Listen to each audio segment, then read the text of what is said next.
তো hello guys, আপনারা কিন্তু ফেসবুকে এই মুহূর্তে একটি নতুন সমস্যায় পড়ে থাকতে পারবেন। দেখুন, আপনারা হয়তো কোনো ব্যক্তির অ্যাকাউন্ট এখানে ভিজিট করছেন এবং তারপর এখানে নিচের দিকে স্ক্রল করে নিয়ে আপনারা যদি এখানে মোর অপশানে ক্লিক করে নেন এবং তারপর এখানে এই রিলস অপশানে ক্লিক করে নেন, দেখুন এখানে কিন্তু রিলস গুলো শো করছে। কিন্তু আপনাদের কি প্রবলেম হচ্ছে, আপনারা যখন এখানে এই রিলস সেকশনে ক্লিক করে নিচ্ছেন এখানে এই নো ভিডিও এডস এই প্রবলেমটি কিন্তু শো করছে। তো আপনাদেরও যদি এই প্রবলেমটি হয়ে থাকে তা কি করে ফিক্স করবেন সেটাই জানাবো আজকের এই ভিডিওটিতে। তাই জন্য কিন্তু পুরো ভিডিওটি অবশ্যই দেখতে থাকুন। তো তার আগে ভিডিওটিকে অবশ্যই একটি লাইক করে দিন এবং এই চ্যানেল যদি আজই নতুন এসে থাকেন এখনই চ্যানেলটিকে সাবস্ক্রাইব করে রাখুন এরকম নতুন নতুন ভিডিও দেখার জন্য। তো আপনাদেরও যদি এই প্রবলেমটি হয়ে থাকে, রিলসে যাওয়ার পর এখানে নো ভিডিওস এড এই প্রবলেমটি হয়ে থাকে, তাহলে আপনারা তা কি করে ফিক্স করবেন দেখুন।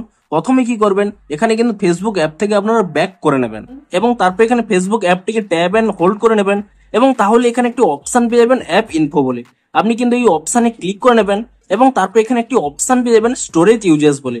আপনি এই অপশানে ক্লিক করে নিয়ে তারপর এখানে ক্লিয়ার ক্যাচে ক্লিক করে নেবেন এবং আপনাদের যদি ফেসবুকের পাসওয়ার্ডটি মনে থাকে তাহলে কিন্তু আপনারা অবশ্যই এখানে ক্লিয়ার ডাটাতে ক্লিক করে নিয়ে এখানে কিন্তু ডাটাটি ডিলিট করে নেবেন যদি কিন্তু আপনাদের পাসওয়ার্ডটি মনে থাকে। এবং তারপরে কিন্তু এখান থেকে ব্যাক করে নেবেন এবং তারপর এখানে প্লে স্টোর অ্যাপটিকে ওপেন করে নিয়ে এখানে কিন্তু আপনারা সার্চ করে নেবেন ফেসবুক বলে এবং ফেসবুক বলে সার্চ করে নিয়ে এখানে কিন্তু চেক করবেন যে কোনো নতুন আপডেট এসেছে নাকি। যদি এখানে কোনো নতুন আপডেট এসে থাকে আপনারা কিন্তু তৎক্ষণাৎ এখানে কিন্তু নতুন ভার্সনে আপডেটটি করে নেবেন।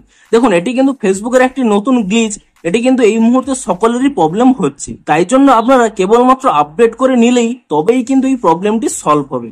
আপনারা যদি এখানে আপডেটটি না পান তাহলে কিন্তু কিছু সময় ওয়েট করে নিন, যখনই আপডেটটি চলে আসবে আপডেটটি করে নেবেন এবং তাহলেই দেখবেন আপনাদের কিন্তু প্রবলেমটি সলভ হয়ে যাবে। দেখুন, তারপরে যদি আমি এখান থেকে ওপেন করে নিই এবং ওপেন করে নেওয়ার পরে তারপরে কিন্তু আপনাদের এখানে আইডি এবং পাসওয়ার্ডটি দিয়ে আপনারা এখানে ফেসবুকটিকে এখানে লগ ইন করে নেবেন। তো তারপরে দেখুন, আমার যেহেতু এই প্রবলেমটি পেজের জন্য হয়েছিল আমি তারপরে এখানে পেজটিকে এখানে ওপেন করে নিচ্ছি। দেখুন, আমি কিন্তু এখানে আমার একটু পেজটি ওপেন করে নিচ্ছি এবং তারপরে দেখুন আমি যদি এখানে প্রোফাইলে ক্লিক করে নিই এবং প্রোফাইলে ক্লিক করে নেওয়ার পরে তারপর এখানে নিচের দিকে স্ক্রল করে নিচ্ছি এবং তারপর এখানে মোর অপশানে ক্লিক করে নিয়ে আমি যদি এখানে রিলস অপশানে ক্লিক করে নিই তাহলে দেখতে পাচ্ছেন এখানে কিন্তু সমস্ত রিলস গুলো কিন্তু শো করেছে। তো এভাবেই কিন্তু আপনাদের এই প্রবলেমটি কিন্তু ফিক্স হয়ে যাবে। তো ভিডিওটি যদি একটু হেল্পফুল বলে মনে হয় অবশ্যই একটি লাইক করে দিন। দেখা হচ্ছে আরো কোনো ইন্টারেস্টিং ভিডিওর সাথে। Thanks for watching.